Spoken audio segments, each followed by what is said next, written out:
मूळ पक्ष जो होता म्हणजे अगोदर जो तुमचा जो पक्ष होता ज्यातून तुम्ही बाहेर पडलात त्या पक्षाने तुमचं आंदोलन सुरू झाल्यावर मराठीचा मुद्दा परत हातात धरला.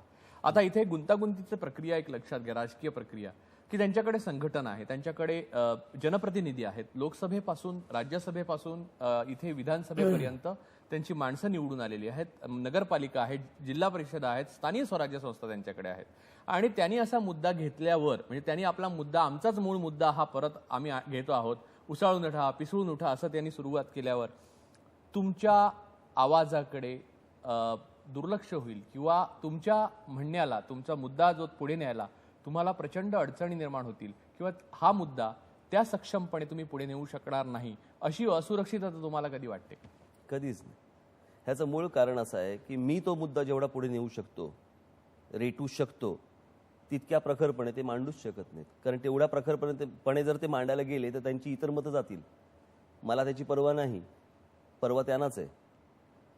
आणि परत दुसरी गोष्ट म्हणजे आमचाच जुना मुद्दा आहे. 85 पासून ते 2008 पर्यंत आता महानगरपालिका मधली एक 5 वर्ष सोडली काँग्रेसची, तर इथे ह्यांच्याच हातात सत्ता आहे ना, शिवसेना भारतीय जनता पक्षाच्या.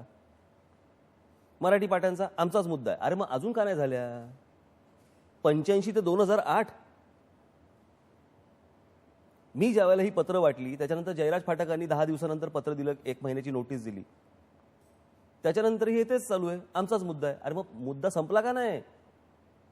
तुम्ही संपवणार 100%. कशा मार्गाने? तो आता मार्ग बघा तुम्ही. प्रश्न असा आहे, मगाशी मी सांगितलं, ज्याला जी भाषा कळते त्या भाषेमध्ये उत्तर देणार. निवेदन देऊन झालं, आता त्याच्यानंतर पण जर कळत नसेल तर आपण काय करणार? सुरुवातीला शिवसेनेच्या कुठच्याही इतर राज्यामध्ये हे ज्या वेळेला जातात उद्योगधंदा करायला, दुकानदार किंवा कोणीही, त्यावेळेला तिथल्या राज्याचे जे नियम आहेत ते पाळताना, अटी पाळताना. शिथिलता फक्त तुम्हाला महाराष्ट्रातच हवी का, मुंबईतच हवी का, पुण्यातच हवी का? इथे आल्यानंतर ह्यांना जग दिसतं आणि तिथे गेल्यानंतर बाकीच्या राज्यात तिथे काहीही होत नाही. चिडी चाप सगळे बंद. तुमच्याबद्दल एक नेहमी शंका व्यक्त केली जाते आणि ती व्यक्त करायला रास्त कारण आहे आणि तर्क आहे. शिवसेना प्रमुख बाळासाहेब ठाकरे यांनी त्यांच्या राजकीय कारकिर्दीच्या सुरुवातीला तळमळीने आणि जोराने हाच मुद्दा मराठीचा आणि इथल्या स्थानिक माणसाचा मांडला आणि नंतर राजकीय सत्ता आणि त्यातून वेगवेगळ्या प्रकारची पदं पक्षाला मिळताना दिसल्यावर त्यांनी या मुद्द्यावर जो युटर्न मारला तो आज तगायत. तुमच्या बाबतीत असं होणार नाही कशावरून? आता ह्याला काय काळच उत्तर देईल ना. आता ह्याला काय मी आता काय सांगू तुम्हाला? तर इथे नाही होणार. आता काय सांगू? आता ह्याला काळच उत्तर देईल. पण विश्वास ठेवावा. म्हणजे ज्या अडचणी त्यांना आल्या असतील किंवा त्यांना मुद्दे जे आले असतील तेच तुम्हाला येणार. तुम्ही युटर्न मारू शकता असं लोक. म्हणूनच मी सांगतो ना की माणसं पूर्वानुभवाने अझम्पशन करतात. मी परत तेच सांगतो ना की 85 साल आणि 2008 साल याच्यामध्ये जेवढा फरक आहे बरं का, इथे जेवढा काळ गेला आणि जी मराठी माणसाची पिछाहाट जी गेल्या 20 वर्षामध्ये झालेली दिसते, जी आज मराठी माणसालाच दिसते. आजचा तुम्ही कॉलेजमधला तरुण देखील बघा. म्हणजे त्या दिवशी एका मला तर मी त्याचा शोध घेतो, एका कॉलेजमध्ये नाही शाळेमध्ये एक कोणीतरी बाई होत्या शिक्षिका. त्यांनी असं म्हटलं की वर्गात आल्यानंतर त्या काहीतरी संभाषण झालं त्यांचं मुलांबरोबर आणि काहीतरी कोणाच्या तरी मुलाला तिने उभं केलं. तो काही उत्तर नीट देऊ शकला नाही किंवा काहीतरी. त्यावेळेला त्या बाई त्यांना असं बोलल्या, यू ब्लडी महाराष्ट्रीयन्स. हे बोलल्यावरती ती सगळीच्या सगळी मुलं उभी राहिली आणि त्या बाईनं हाकलून दिलं. त्या आजही बाई त्यांना काढून टाकलं आता काहीतरी 15-20 दिवसासाठी वगैरे. आणि ती सगळ्या मुलांनी येऊन कंप्लेंट केली प्रिन्सिपलकडे. यू ब्लडी महाराष्ट्रन असं समजा एक 20 वर्षापूर्वी बोलले असते तर अशी मुलं उभी राहिली असती का हो?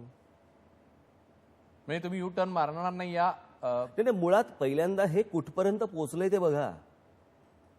ही पुण्यातली शाळा आहे.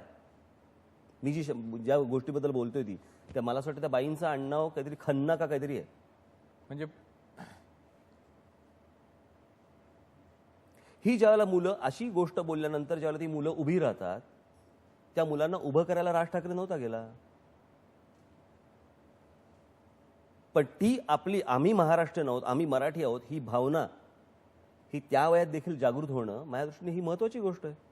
दुसरा एक मुद्दा असा आहे की उत्तरेच्या मनामध्ये हे ऐतिहासिकदृष्ट्या सिद्ध झालेलं आहे म्हणून हा प्रश्न विचारतो की उत्तरेच्या मनामध्ये महाराष्ट्रीय नेत्यांबद्दल महाराष्ट्रीय माणसाबद्दल आकस आहे आणि यावर अनेकदा महाराष्ट्रीयन नेत्यांनी लोकसभेमध्ये सी.डी. देशमुखांचं तुम्ही उदाहरण दिलं, ते भाषणामध्ये सुद्धा हे म्हणून गेलेले आहेत आणि अनेकदा हे बोललेले आहेत. डॉक्टर बाबासाहेब आंबेडकरांनी लिहून ठेवलंय.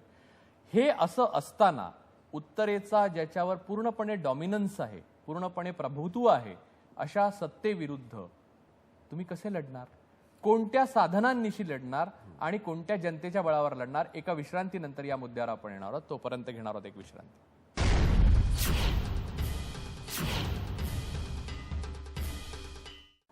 जिथे उत्तरेच्या मनात महाराष्ट्राबद्दल महाराष्ट्रीयन नेत्याबद्दल आकस आहे हे इतिहासकालापासून आहे आणि हे अनेकांनी लिहून ठेवलेल्या डॉक्टर बाबासाहेब आंबेडकरांपासून अनेकांनी लिहून ठेवलेले सी.डी. देशमुखांचा राजीनाम्याचा जो उल्लेख केलात तुम्ही, त्या राजीनाम्याच्या भाषणातही ते सगळं बोललेले आहेत. या संदर्भात उत्तरेची सत्ता आणि उत्तरेचे जे खासदार निवडून येतात त्यांची प्रचंड संख्या या प्रभुसत्तेविरुद्ध लढण्याच्या ताकदीबद्दल आपण बोलत होतो.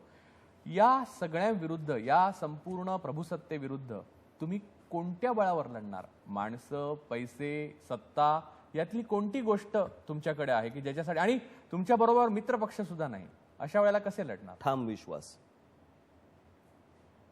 हे प्रश्न नरेंद्र मोदींना कधी पडत नाहीत, चंद्राबाबू नायडूंना कधी पडत नाहीत, जयललितांना कधी पडत नाहीत, इतर ह्या सगळ्या नेत्यांना कोणालाही पडत नाहीत. आम्हीच कशाला उत्तरेचा विचार करत बसायचा? आणि एक पहिली गोष्ट आपल्याला माहिती आहे की दिल्लीचा पहिल्यापासून आपल्यावरती आकस आहे. मग त्या पद्धतीनेच आपण पुढे गेलं पाहिजे.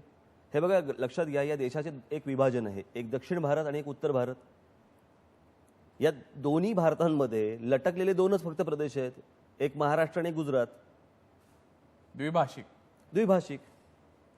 या गुजरातमध्ये गुजराती समाजाकडे पैसा आहे, त्याच्यामुळे त्यांच्या हनवटीला हात लागतो. आमच्याकडे विद्वत्ता आहे, त्याच्यामुळे डोक्याला हात लावण्याशिवाय पलीकडे काय नाहीच आहे.